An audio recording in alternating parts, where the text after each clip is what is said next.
दोस्तों, शिक्षा के मामले में आज भले ही भारत दुनिया के कई देशों से पीछे हो, लेकिन एक समय था जब हिंदुस्तान शिक्षा का केंद्र हुआ करता था।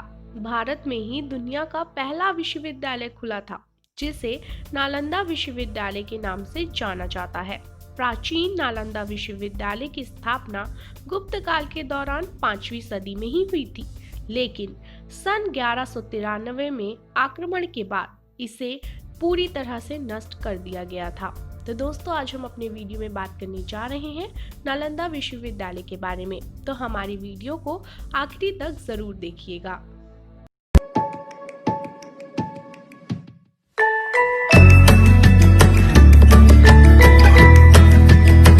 बिहार के नालंदा में स्थित इस विश्वविद्यालय में 8वीं शताब्दी से 12वीं शताब्दी के बीच दुनिया के कई देशों से छात्र पढ़ने आते थे। इस विश्वविद्यालय में करीब 10,000 छात्र पढ़ते थे, जो भारत के विभिन्न क्षेत्रों के अलावा कोरिया, जापान, चीन, तिब्बत, इंडोनेशिया, फारस और तुर्की से आते थे। यहाँ करीब 2000 शिक्षक पढ़ाते थे। इस विश्वविद्यालय की स्थापना गुप्त शासक कुमारगुप्त प्रथम ने की थी।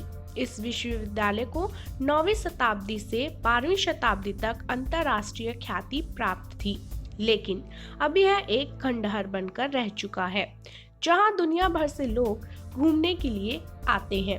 प्राचीन नालंदा विश्वविद्यालय स्थापत्य कला का एक अद्भुत नमूना है। आपको जानकर हैरानी होगी कि इस विश्वविद्यालय में 300 कमरे, 7 बड़े बड़े कक्ष और अध्ययन के लिए 9 मंजिला एक विशाल पुस्तकालय था, जिसमें 3 लाख से भी अधिक किताबें थी। इस विश्वविद्यालय में प्रवेश करना इतना आसान नहीं था, क्योंकि इस विश्वविद्यालय में प्रवेश परीक्षा एंट्रेंस एग्जाम बहुत ही ज्यादा कठिन होता था। इसमें सिर्फ प्रतिभाशाली छात्र ही प्रवेश पा सकते थे। इसके लिए उन्हें 3 कठिन परीक्षा स्तरों को उत्तीर्ण करना होता था। प्राचीन नालंदा विश्वविद्यालय का पूरा परिसर एक विशाल दीवार से घिरा हुआ था, जिसमें प्रवेश के लिए एक मुख्य द्वार था। उत्तर से दक्षिण की ओर मठों की कतार थी और उसमें सामने अनेक भव्य स्तूप और मंदिर थे। मंदिरों में बुद्ध भगवान की सुंदर मूर्तियां स्थापित थीं, जो अब नष्ट हो चुकी हैं। नालंदा विश्वविद्यालय की दीवारें इतनी चौड़ी हैं कि इनके ऊपर ट्रक भी चलाया जा सकता है। सन 1199 में तुर्क आक्रमणकारी बख्तियार खिलजी ने इस विश्वविद्यालय को जलाकर पूरी तरह से नष्ट कर दिया था। कहते हैं कि यहाँ के पुस्तकालय में इतनी किताबें थीं कि पूरे 3 महीने तक आग धधकती रही थी। इसके अलावा उसने कई धर्माचार्य और बौद्ध भिक्षुकों को भी मार डाला था। तो दोस्तों, चलिए और भी ज्यादा गहराई से जानते हैं कि आखिर इसने ऐसा क्यों किया था। उस समय बख्तियार खिलजी ने उत्तर भारत में बौद्धों द्वारा शासित कुछ क्षेत्रों पर कब्जा कर लिया था और एक बार वह काफी बीमार पड़ा। उसने अपने हकीमों से काफी इलाज करवाया, मगर वह ठीक नहीं हो सका और मरणासन स्थिति में पहुंच गया। तभी किसी ने उसको सलाह दी कि वह नालंदा विश्वविद्यालय के आयुर्वेद विभाग के प्रमुख आचार्य राहुल श्रीभद्र को दिखाए और इलाज करवाए, परंतु खिलजी इसके लिए तैयार नहीं था।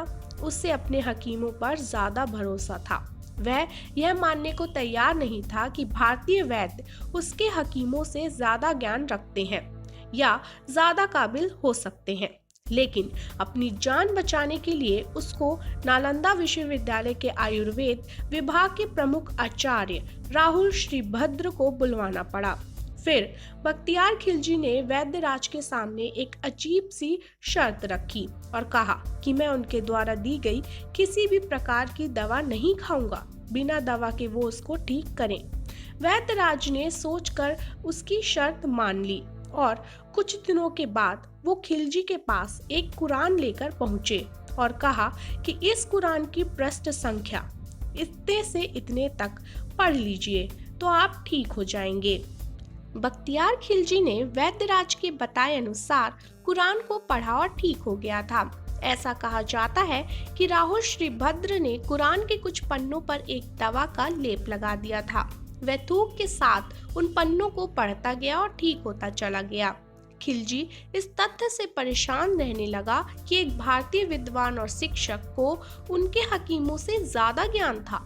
फिर उसने देश से ज्ञान, बौद्ध धर्म और आयुर्वेद की जड़ों को नष्ट करने का फैसला किया। परिणाम स्वरूप खिलजी ने नालंदा की महान पुस्तकालय में आग लगा दी थी और लगभग 9 मिलियन पांडुलिपियों को जला दिया। दोस्तों, मुझे आशा है कि आपको मेरी वीडियो पसंद आई होगी। अगर आपको मेरी वीडियो पसंद आई हो तो लाइक, कमेंट और सभी के साथ शेयर करें। और अगर अभी तक आपने हमारे YouTube चैनल को सब्सक्राइब नहीं किया है तो ज़रूर सब्सक्राइब करें और बेल आइकन दबाना मत भूलिएगा। धन्यवाद।